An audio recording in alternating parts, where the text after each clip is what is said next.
Hey guys, welcome back to my channel. Today's video is exciting for quite a few reasons. We're doing some high impact blonding today on, as we see, a very dark haired client. So this is my client Andrea. I actually did a video on her hair last year, so we were taking her darker in that. Today we are taking her lighter. We're also going to be going over some formulation tips for what I call ashy gold blonde. Obviously, ashy gold is a little bit of oxymoron, but it's definitely a thing that people will look up on Pinterest, and it is a great way to describe the tone of blonde that we are doing today, aka just mainly like a cool toned gold or a muted gold balayage as well. And I'm just going to be giving you guys, I also have a new balayage or foliage placement that I'm going to start doing here in a second. And then just some like formulation tips and technique tips on what I call hard to lift hair too. So we're going to be doing a little bit of everything in this video. And yeah, if you're interested, then just keep watching. As you see, I am sectioning her off in my, if you've watched my videos before, this is a traditional sectioning that I do. I don't get too crazy into sectioning. I really just like to tackle, like I section based off of like the points of the head, so the sides, top, and the back. And then the back for this one I am dividing into two. I did that upside down triangle, and then I just left the underneath then as is as well, and I'll get into that when I get to that point too. So today I am starting off on the side, and we're just going to be doing like the main, like the money piece face framing part first. So I did very, very, very fine weaves all throughout her whole money piece area. We really like on her, she loves to, when she pulls her hair back, she wants it to be nice and blonde. However, since she is naturally a true like level 1, maybe a level 2 for being like nice, that needs to be pretty blended, because if it's not, it can get real like bee looking, real skunk looking really quickly. So for the money piece part, for anyone that's got like natural 3 or darker hair, you really want to make sure, even if they want it to have a nice pop, in my opinion and in my experience, it's really best to use as fine of sectioning and more foil work, and then you can place it in a way if they do want it to be more of like a ribbony placement, or if they want it super blended. You can kind of do that based on your, like, how, if you end up deciding to tease, or kind of how you do like the back of the head. But the finer the sections, in order to achieve like the most blendiest look, the better. So that if you do want that pop, it is intentionally placed there, and it's not like it's gonna have like a harsh grow out or be weird or anything like that. So as you guys are kind of seeing, I'm just working my way, going along the head shape and the curvature of the head and the growth pattern. I'm just kind of letting that dictate to me which section to take, and I'm doing, again, all very fine weaves. Very fine sections. As I work my way back, I am taking like a little bit, leaving out a little bit more of subsections in between, just to kind of help to like give it that like softness and fluidity and to flow in then with the back of the head. But again, I'm not even teasing anything here, because I know she likes her money piece to be nice and brought up, and I know that tapping her root later on will give it just enough of that like depth at the root that it needs. I'm sorry too, these clips right here, there is just a weird glare. It's not like this the whole video. I'm glad that you guys were able to see like the first few, and I feel like I was able to explain it for the most part. I turned the brightness down a little bit, so that kind of helped. But yeah, I think I remember it was really overcast out this day, and I think just since she's facing the light, and I think just with how I was positioned compared to all the black, I think it just was like a recipe for just like a lot of bright glare, especially since these foils are obviously like metallic fluorescent kind of color. So like I said though, this, like her Mohawk section, I'm doing the same thing, going along the curvature of the head, and very, very fine weaves. I also am going at a diagonal back, so I kind of split the Mohawk in two just for the money piece part. When I do work on like the back part and like where the sides would fall, I do end up taking everything all in one section. But most of the time, unless if they have a very narrow hairline in their Mohawk area, most of the time I'm working at diagonal backs and I split it up in two. I just feel like then you're able to truly like get that, especially for like my widow's peak girlies or for those that have very rounded hairlines. It's just the easiest way, I feel like, to truly get every inch of their hairline, since again, as we all know, this is a very, very, very important part, if not the most important part of the blonding process for those that are blonding, bonding, or whatever you have it. Let's get into what my lightener formula is. So I, especially on Andrea today, we used a couple of different lightener formulas for this hairline area, because I do know I've done her hair quite a few times. I've done her hair for about 2 years now. And as you guys see, again, she's a level 1. She's got very thick hair too. So it takes me about 2 hours to foil. I actually normally block out 4.5 to 5+ hours for her hair. So keep that in mind. And I'll get into that here in a little bit. But I did know that this part was going to probably be sitting for upwards to 3 hours. Yes, I did say 3 hours. And I'm going to get into how that can be possible. It's not, this can't be possible for everybody, but on people that have hair that can take it, you can let them sit for a long time if you formulate your lightener correctly. So I am using Oligo's Blacklight Cool Tone Blonde Lightener only. This is their 8-level lift lightener, and it's their blue based lightener as well. And I am using 10 volume in it. I am also using 1/8 of an ounce of olaplex, and I prepped her hair prior to with K18, their peptide spray. So the 1/8 of an ounce of or the 16th ounce of olaplex does not technically dilute the lightener. K18 doesn't dilute the lightener either. However, she's got double protection in her hair of bonding and peptide prep.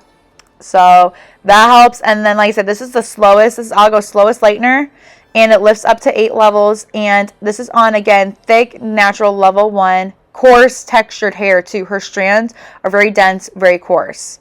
So I only use 10 volume on the hairline area. Everything else I kind of adjusted from there. I'm going to leave all of my lightener formulas down below because it kind of is hard to like during the video. It's kind of hard to like explain when I adjust. So I feel like it's just going to be easier if I write it out. I feel like I'm going to be able to better explain it. And then through this like voiceover part, I'm just more so going to go over technique. But I did want to let you guys know for the entire hairline, the top and the bottom, I'm going to start working on the bottom here right now. Again, like I said, Oligo's Cool Tone Blonde Lightener only with 10 volume and 1/16 of an ounce of olaplex, and K18 was sprayed in her hair all over. So you know if your clients have coarse textured hair, and if their pre-lightened hair is healthy and strong as well, they can handle the lightener as long as you formulate it correctly.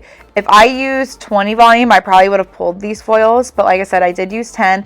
And I also checked her foils very periodically as I was foiling, because I did know if I did need to pull them, I would. I prefer not to pull the foils unless I absolutely have to, just because I'll be honest, I'm not that great at it. I feel like sometimes there's not an issue. I have had to pull foils on her before, but I do feel like I'm not that neat with it. I don't like to rinse them out, especially when I'm starting the money piece. That makes it really hard to like not get the water on the other foils that need to process.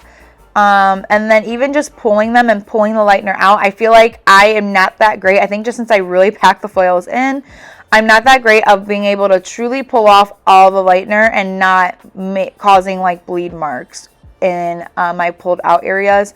So again, I will do it if I need to. The integrity of the hair is always my like first and foremost priority. However, I just don't prefer to.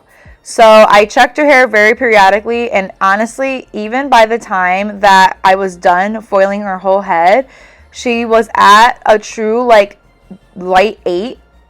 So her hair was at the yellow part, it was at the gold, but it wasn't at like the banana, inside of a banana yellow. So that was really great for me, because then I knew that she could still sit for a decent amount of time, and I did not need to, and I didn't want to pull the foils yet either, because I knew, especially because as we all know too, if you've worked with blue based lighteners, they can kind of trick your eye when they are in the foil, because since they tone while they lift, they can sometimes make the foils look a little bit more ready than what they actually are. So I even knew too, since this is a true yellow, it might be more of like a darker yellow, true like gold, like a dark gold if it was pulled out. And I actually, because her hair is pretty dense and coarse, she normally has to sit for about an hour. So again, just anytime I went to check her, I was sure to check her money piece part to make sure it didn't need pulled out. And again, she is a rare case. The girls that have very strong, healthy, coarse textured hair, coarse does not mean nappy. Coarse means that their strands themselves are very thick. They typically can handle the they can typically handle sitting for a little bit longer. But that doesn't mean that every time you can. Again, just make sure you're frequently checking your client's foils and checking the integrity of the hair.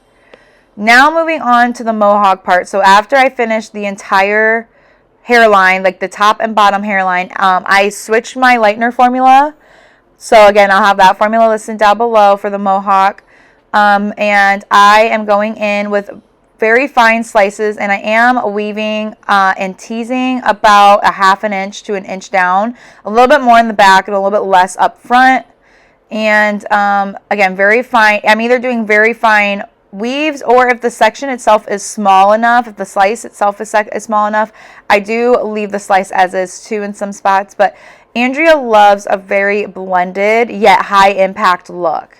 So for those, you have to pack in the foils. There's no ifs, ands, or buts about it. You just have to pack them in, and you have to keep them for those more high impact where they're like very soft, yet they have a lot of coverage.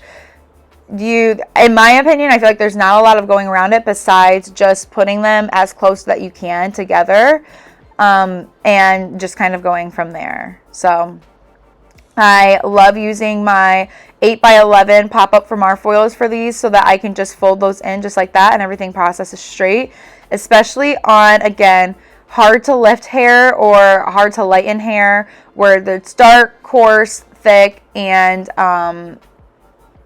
all that stuff. I don't know why I was thinking of something else. But I've learned that letting, especially on like the hard to lift hair, letting the foils process all vertically will help to ensure even lift.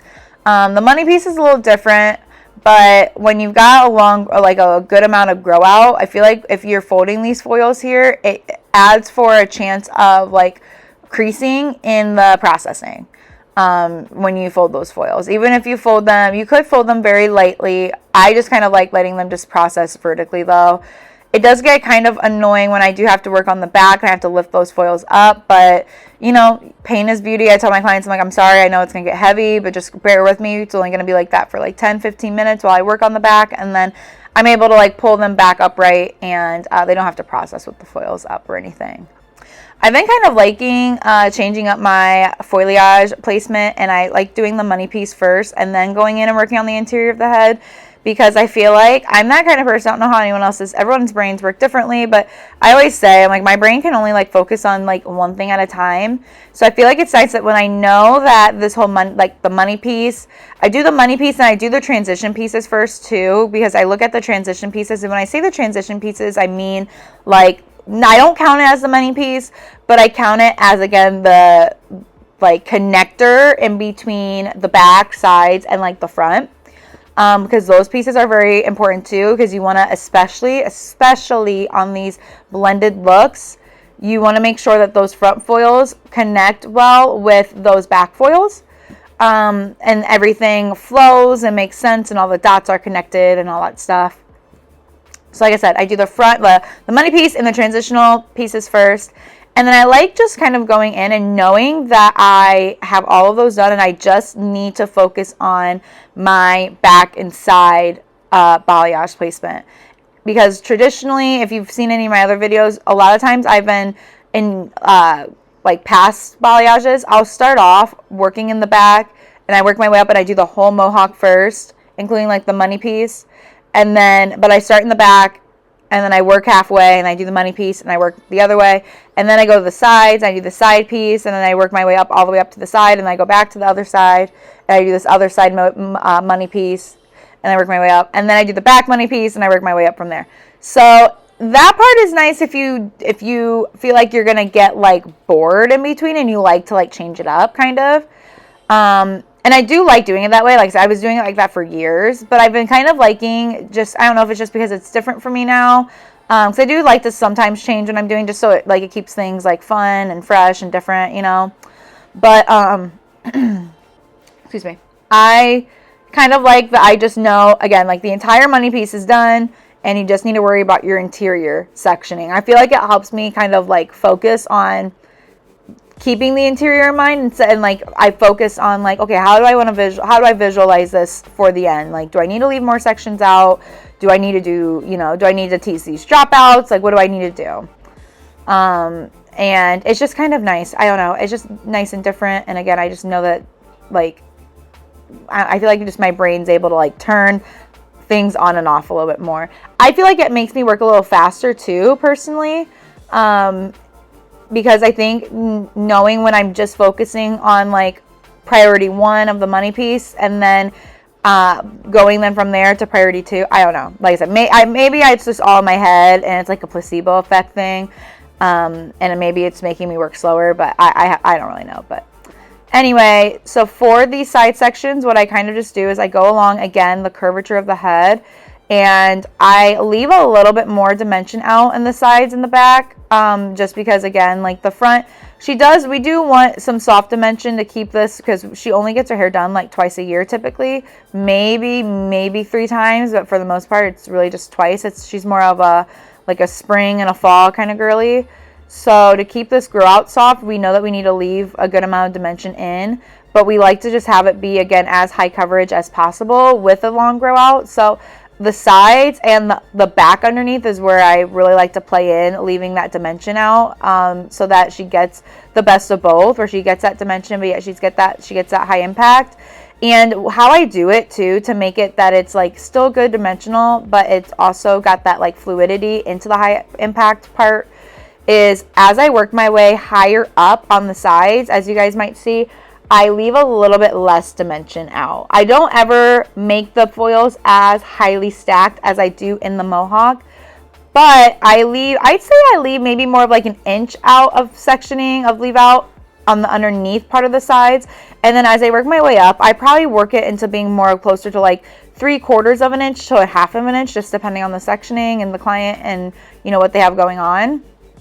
And again, that's just something that you can kind of do to really customize it to their head and to their needs and to their growth pattern too. So I do the same thing on the other side too. I'm just going to kind of shut up for a little bit and let you guys kind of watch this, and I'll pop back in when I'm ready to kind of run my mouth a little bit more.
Now onto the back. I like to start from the top and work my way into the bottom because this top section, the topmost parts in the back are the hardest to lift. Most of the time the hair is the thickest back here for one, and for two, there's not as much natural heat from your scalp or your neck like there is underneath, and the hair underneath normally is a little bit more fine. So again, like I said earlier, it does get a little uncomfortable. Tell your clients that you're sorry, but again, they'll be okay. So let's get into some formulating tips too, because this I'm going to be wrapping this video up here in a second. So a couple things that you need to do. You need to lift the hair to a level 9. And then for these ashy gold blondes, I like to tone down to a level 8 on level 1s or level 2s as well. By the way, I'm sorry, I think my camera slipped here and it kind of got a little weird, but I still wanted to include some of these clips in. Also too, what I like to do on Andrea is, because her hair is naturally so coarse, I feel like a gloss doesn't like fully penetrate for her root tap. So I've been using an alkaline demi on her, so more of a cream base and a more of a stronger demi. This is her hair all pre-lightened. As you guys can see, her hair is still super healthy. That front part is still, again, very healthy as well. And I pre-toned her with the Fanola No Blue shampoo at the bowl. This is her toner sitting in.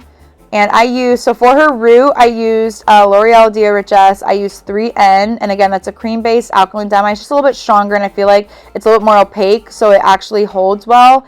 And then on her ends, I use Oligo Calura Gloss, and I use 8AI, 8GI equal parts. And a little splash of 8A. So we wanted to go for, again, a more ashy gold. Still cool tone, but just having a little bit of extra brightness to it. We normally do more of a silvery blonde on her. So this is actually warming it up quite a bit. But again, it's got those cooler tones, but it's just got a little bit more of iridescent to it. So I really like these because I feel like this is a more attainable, more high, like easier to maintain type of gold or type of silver, type of like silver ashy color for my low maintenance girlies. So here's everything all done. As you can see, very seamless, very blended. She's got just amazing hair. I hope you guys enjoy. Again, look down below for more intense, more detailed formula, especially lightener formulations. And I will see you guys in my next video. Bye.